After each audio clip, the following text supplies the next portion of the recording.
Reactive training systems. Hey everyone, we just got done with a training session here and figured we had a few minutes. It's a nice day, so we wanted to answer a couple questions.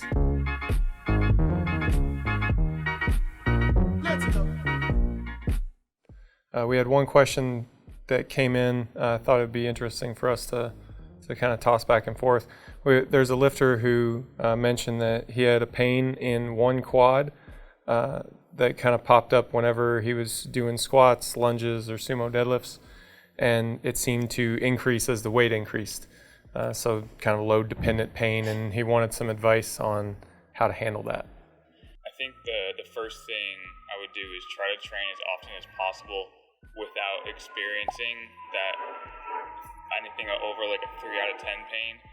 If you feel like it's manageable and it's not increasing throughout the session, then I would say you can maintain that. But if it's load dependent, then it's probably something where you just need to train in the lower load where the pain isn't really noticeable for a while until I'd imagine what would happen is you're going to desensitize yourself to pain. But kind of in my experience, the more I'm experiencing pain, putting the load on the bar where I am feeling pain, it reduces my confidence and my excitement and overall desire to go to the gym. So just from that perspective, that's kind of what I would do.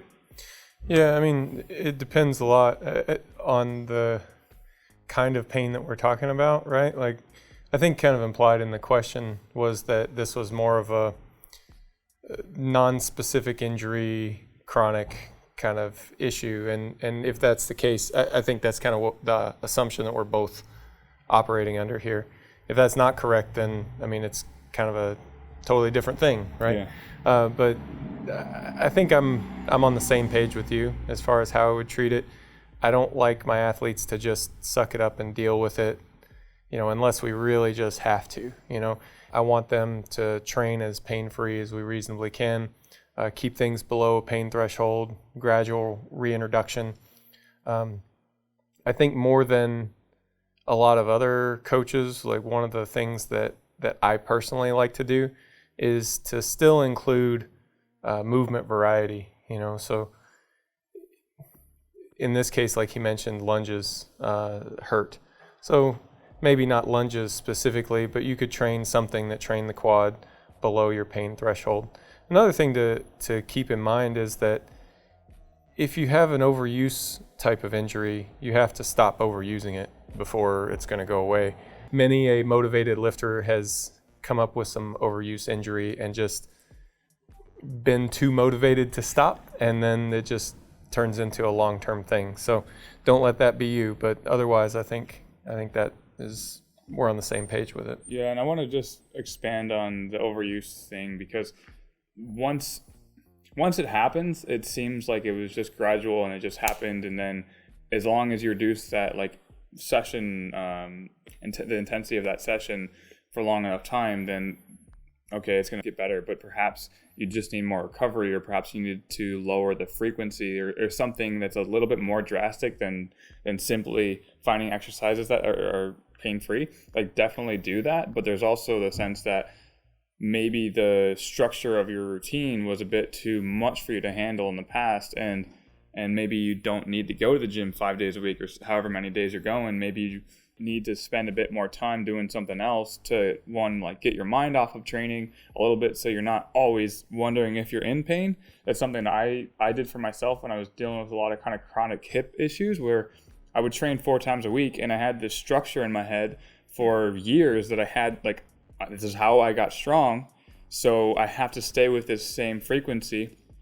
And if I don't do that, then I'm less of a powerlifter, I'm less of an athlete, because I'm going to get weaker if I reduce frequency. Yeah, it's the whole marriage to the volume concept, right? Like that, even those of us who should know better and who do know better cognitively still have this deep-seated belief that more is better. Like, we can know that more is not better in our heads, but the way that we act still betrays this belief. And I mean, I'm guilty of it as well in my own training. And that's another reason why I think it's good to have a sounding board, whether that's your coach or a training partner or something. Good to have somebody else that can say, hey, you're kind of slipping into some old habits here. Why don't you, if you continually have this overuse injury popping up, maybe stop overusing it so much. It's overuse.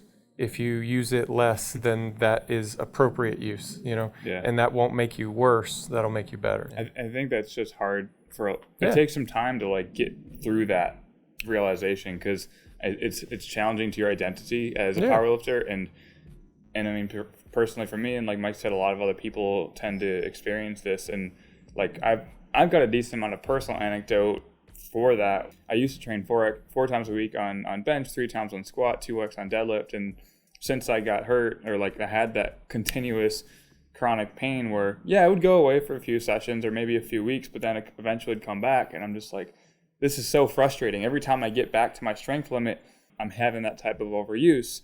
So I cut everything by 1 or 2 frequency units. So instead of 3x on squat, I went to 2x and then down to 1x. And it just took a long time to really be okay with that transition. Well, this again goes back to having training that's appropriate for your conditioning level, appropriate for your recovery ability. And it's interesting to me to see how culture drives this, because it's very much the powerlifting culture now to bench 4 times, squat 3 times, and deadlift twice, plus or minus 1, I would say. But that's the dominant training paradigm right now. So if you're not doing that, there's kind of a perception that you're doing something wrong at a minimum. Of course, not everybody's like that, but I've seen a significant number of people who do feel like that, when the reality of it is, regardless of what the dominant paradigm is, you've got to do the training that works best for you. That's what allows you to put your best results on the platform.